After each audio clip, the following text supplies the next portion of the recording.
Dear students, I welcome you all to our chemistry lecture of plus one. And you know what we are doing? We are doing chapter 2, that is atomic structure. And we have done all the models, and we have done how to calculate proton, neutron, electrons. We have done isotopes, isobar, isotones. So today we are going to discuss some important points about nature of light. Okay, so we will be discussing what kind of nature light has. Okay, so beta, light has dual nature. It has a wave nature as well as particle nature. Some of the properties of light can be explained on the basis of its wave nature, whereas some of the properties of light can be explained on the basis of its particle nature. So I will be discussing both the scenarios with you. तो मैं आपके साथ दोनों चीज़ें discuss करूंगा. तो सबसे पहले हम बात करते हैं development leading to the Bohr model of atom. Bohr model of atom कैसे डेवलप हुआ? बोहर मॉडल ऑफ एटम क्या कहता था कि जो सेंटर में न्यूक्लियस होता है उसके अराउंड शेल्स होती है, शेल्स में इलेक्ट्रॉन रिवॉल्व होते हैं, बट जो शेल्स हैं वो 3 डायमेंशनल मूवमेंट शो करती हैं. और जैसे के एल एम शेल होती है, तो बेटा शेल्स में इलेक्ट्रॉन लोअर शेल से हायर में भी जा सकते हैं, हायर से जंप करके वापस लोअर में भी आ सकते हैं. समझ आ रहा है आपको? तो आइए देखें. तो सबसे पहले dual behaviour of the electromagnetic radiation. इसका मतलब ये था कि लाइट के पास दोनों बिहेवियर है, पार्टिकल का बिहेवियर भी है, वेव का बिहेवियर भी है. फिर एटॉमिक स्पेक्ट्रा भी हम करेंगे. एक एटॉमिक स्पेक्ट्रा हम हाइड्रोजन की करेंगे, वो मैं आपसे बाद में डिस्कस करूंगा. आइए आज हम बात करते हैं वेव नेचर की. अगर हम लाइट को कंसीडर कर रहे हैं कि वो एक वेव की बनी हुई है, तो सबसे पहले फिर तो बेटा हमें वेव की कई प्रॉपर्टीज़ को भी डिस्कस करना पड़ेगा. आपको पता होना चाहिए कि वेव्स होती क्या.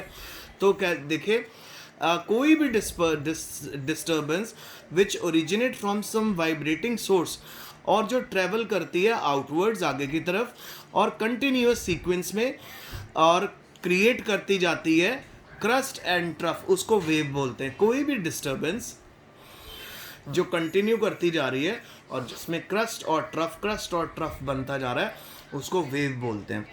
तो क्रस्ट होता है बेटा, ये देखो, ये ऊपर की तरफ, और ट्रफ हमेशा डाउन की तरफ होता है. आपको ये बताना चाहता हूँ, जो अपवर्ड डिस्प्लेसमेंट होती है उसको हम बोलते हैं क्रस्ट, जो डाउनवर्ड डिस्प्लेसमेंट होती है उसको बोलते हैं ट्रफ. और बेटा दो क्रस्ट के बीच की जो दूरी होती है उसको बोलते हैं वेवलेंथ, और जो दो ट्रफ के बीच की दूरी होती है उसको भी वेवलेंथ बोलते हैं. उसको लैम्डा से रिप्रेजेंट करते हैं. और कितनी हाइट में आपकी जो अपवर्ड डिस्प्लेसमेंट है या कितनी हाइट में आपकी डाउनवर्ड डिस्प्लेसमेंट है, उसको बोलते हैं बेटा आपका एम्पलीट्यूड. अगर मैं बोलूँगा कि बहुत हाई एम्पलीट्यूड वाली वेव आ रही है, तो यानी उसकी क्रस्ट और ट्रफ बहुत बड़ी होंगी. अगर मैं आपको बोलूँ कि क्रस्ट और ट्रफ की हाइट बहुत छोटी है, तो अगर क्रस्ट और ट्रफ की हाइट छोटी है तो हम बोलेंगे कि वेवलेंथ कम है लाइट उसकी वेव की. उसके बाद बेटा अब हम बात करते हैं फ्रीक्वेंसी. फ्रीक्वेंसी होती है एक पर्टिकुलर पॉइंट पे 1 सेकंड में कितनी क्रस्ट एंड ट्रफ पास करके गई है, उसको फ्रीक्वेंसी बोलते हैं. फिर आ गया बेटा आपके लिए एक नया टॉपिक जिसको हम बोलते हैं इलेक्ट्रोमैग्नेटिक रेडिएशन. उससे पहले जरा हम वेव के करैक्टर डिस्कस कर लेते हैं. वेवलेंथ आपको मैंने बता दिया लैम्डा से रिप्रेजेंट करते हैं. फ्रीक्वेंसी मैंने बता दिया कि कितनी नंबर ऑफ वेव पास कर रही हैं एक गिवन पॉइंट में 1 सेकंड में. फिर उसके बाद मैंने आपको बता दिया वेलोसिटी के बारे में. Distance travel by wave in 1 second, उसको वेलोसिटी बोलते हैं. एम्पलीट्यूड मैंने आपको बता दिया कि हाइट कितनी है और डेप्थ कितनी है. ठीक है. फिर उसके बाद वेव नंबर मैंने आपको बता दिया, नंबर ऑफ वेवलेंथ पर सेंटीमीटर. ठीक है, सिंपल नंबर ऑफ वेवलेंथ पर सेंटीमीटर को हम बोलते हैं वेव नंबर, और इसको न्यू बार से रिप्रेजेंट करते हैं. उसके बाद हम आते हैं इलेक्ट्रोमैग्नेटिक रेडिएशन. बेटा very interesting and important topic, ध्यान से सुनना. सपोज अगर हमारे पास 2 फील्ड कंपोनेंट है, एक हमारे पास इलेक्ट्रिक फील्ड कंपोनेंट है, एक मैग्नेटिक फील्ड कंपोनेंट है. ठीक है. अगर हम इलेक्ट्रिक फील्ड कंपोनेंट के परपेंडिकुलर अगर हम चला दें हमारी magnetic field component, so when electric and magnetic field are perpendicular to each other, तब बनती हैं इलेक्ट्रोमैग्नेटिक रेडिएशन। दिखाएं आपको, ये देखो, ये चल रही है बेटा हमारी इलेक्ट्रिक कंपोनेंट फॉर एग्जांपल। अब जरा देखो, ये हमारा आ गया राइट एंगल पे, देख रहे, ये इलेक्ट्रिक कंपोनेंट हो गया, ये मैग्नेटिक कंपोनेंट। तो यानी अब इस डायरेक्शन में क्या बनेगी, इस डायरेक्शन में बनेगी electromagnetic wave. That is when electric and magnetic field are perpendicular to each other.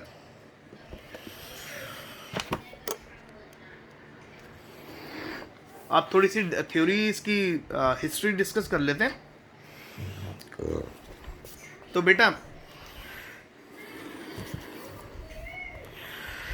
1870 में जेम्स क्लार्क मैक्सवेल नाम का एक साइंटिस्ट था जिसने प्रपोज किया था कि लाइट और other form of radiant energy propagate through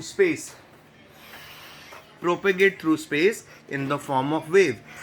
These waves have electric and magnetic field associated with them. तो इन वेव्स की स्पेशलिटी क्या है, उनमें इलेक्ट्रिक और मैग्नेटिक फील्ड एक दूसरे के साथ एसोसिएटेड है और इनको इलेक्ट्रोमैग्नेटिक रेडिएशंस भी बोलते हैं, इलेक्ट्रोमैग्नेटिक वेव्स भी बोलते हैं।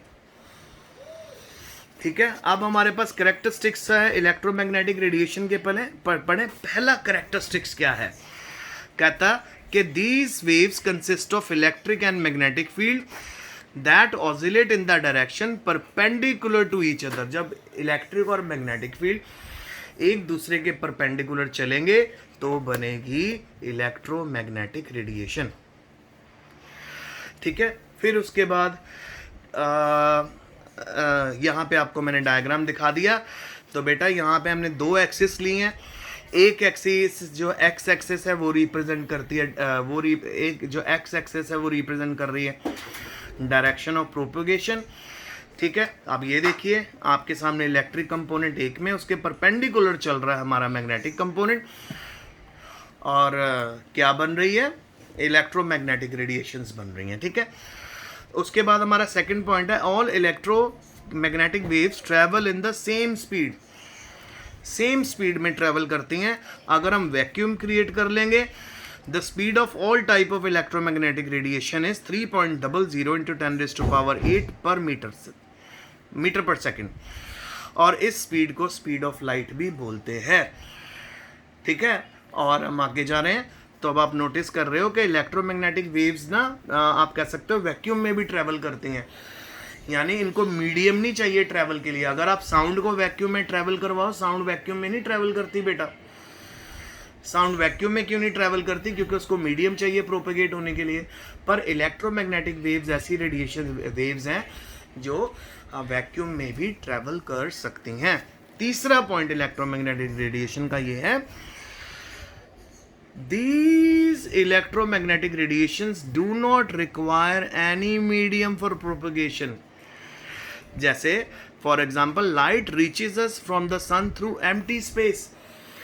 तो जिस तरह से सूरज की रोशनी हम तक पहुंच जाती है, सूरज की रोशनी हम तक पहुंचती है किसी भी स्पेस के बिना, एम्प्टी स्पेस के बिना, मतलब एम्प्टी स्पेस के थ्रू पहुंच जाती है। कई कई रास्ते में बिल्कुल वैक्यूम वाली कंडीशन होती है, कोई भी गैस प्रेजेंट नहीं होती, तब भी वो हम तक पहुंच जाती हैं। तो इसी तरह बेटा इलेक्ट्रोमैग्नेटिक रेडिएशंस भी हम तक बहुत इजीली पहुंच जाएंगी। आज मैंने आपको सिर्फ और सिर्फ लाइट का नेचर बताया है एज अ वेव। लाइट को हमने दो तरह से करना है, एज अ वेव स्टडी करना है, एज अ पार्टिकल स्टडी करना है। एज अ वेव जब हम लाइट को स्टडी करेंगे तो उसमें मैंने आपको इलेक्ट्रोमैग्नेटिक रेडिएशन बता दिया और आपको उसके सारे कैरेक्टर स्टडी करने पड़ेंगे।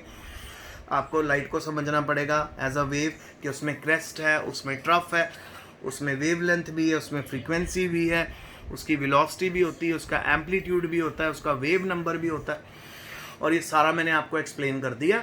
तो आज मैंने सिर्फ आपके साथ लाइट नेचर डिस्कस करा, जब हम नेक्स्ट लेक्चर में मिलेंगे तब हम पार्टिकल नेचर डिस्कस करेंगे, जिसमें हम करेंगे ब्लैक बॉडी रेडिएशन, फिर उसके बाद हम करेंगे हमारा फोटो इलेक्ट्रिक इफेक्ट जो बहुत ज़्यादा इम्पोर्टेंट है, और जीमन इफेक्ट भी हम डिस्कस करेंगे। तो आज का लेक्चर यहीं तक है, आप अच्छे से पढ़ना। सो इस लेक्चर को ध्यान से सुनना, और जो होमवर्क है वो आपका वो है ये है कि आपको इलेक्ट्रोमैग्नेटिक रेडिएशंस और वेव मोशन दोनों के डायग्राम अपनी कॉपी में बनाने हैं।